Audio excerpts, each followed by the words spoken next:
दोस्तों, भारत अपनी संस्कृति और धर्म के लिए पूरे विश्व में प्रसिद्ध है। भारतीय संस्कृति विश्व भर में अपने ऐतिहासिक, धार्मिक और सांस्कृतिक महत्व के लिए मशहूर है। लेकिन क्या आप जानते हैं कि भारत में एक ऐसी भी नदी है जो उल्टी बहती है? क्या आपको इसका नाम पता है? अगर नहीं तो हम आपको बताते हैं कि ये नदी कौन सी है और किस राज्य में बहती है। चलिए जानते हैं उस नदी के बारे में। दोस्तों, भारत की ज्यादातर नदियाँ एक ही दिशा में बहती हैं और वो दिशा है पश्चिम से पूर्व। भारत की सभी नदियों का बहाव पश्चिम से पूर्व दिशा की ओर होता है। चाहे गंगा हो या यमुना, सभी नदियां पश्चिम से निकलकर पूर्व में बंगाल की खाड़ी में जाकर गिरती हैं। लेकिन भारत की एकमात्र ऐसी नदी है जो उल्टी बहती है। वो मध्य प्रदेश से निकलती है, जो महाराष्ट्र और गुजरात से बहती हुई अरब सागर की खाड़ी में जाकर मिलती है। इस नदी का नाम है नर्मदा नदी। ये वही नदी है जिस पर स्टैचू ऑफ यूनिटी और सरदार सरोवर बांध भी मौजूद है। दोस्तों, नर्मदा नदी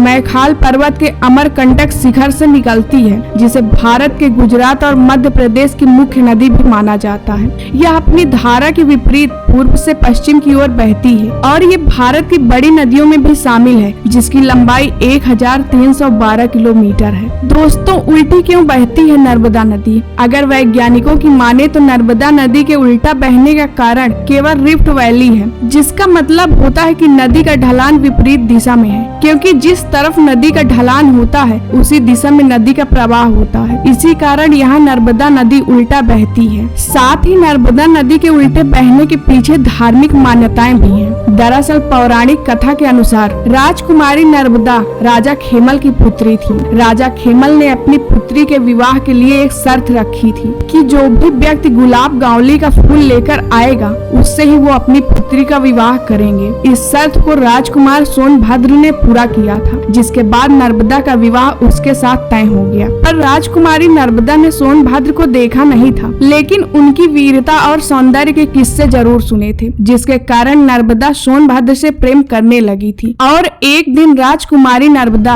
अपनी दासी जूहिला के हाथ सोनभद्र को प्रेम पत्र भिजवाया, लेकिन दासी जूहिला ने इस कार्य को करने के बदले राजकुमारी के कपड़े और आभूषण मांगे, जिन्हें पहनकर जूहिला सोनभद्र के पास चली गई। सोनभद्र राजकुमारी के कपड़े पहने जूहिला को ही राजकुमारी नर्मदा समझ लिए और साथ रहने लगे। काफी दिन बीतने के बाद भी जूहिला जब वापस नहीं आई तो खुद राजकुमारी सोनभद्र के यहाँ गई और जूहिला तथा सोनभद्र को साथ में देखा तो गुस्सा हो गई और कभी वापस न आने का फैसला किया। तभी से वो उल्टा दिशा में बहने लगी। साथ ही उन्होंने आजीवन कुंवारी रहने का फैसला किया। इसीलिए नर्मदा को कुंवारी नदी के नाम से भी जाना जाता है। ऐसे और फैक्ट वीडियो के लिए हमारे वीडियो को लाइक करके चैनल को सब्सक्राइब जरूर करें।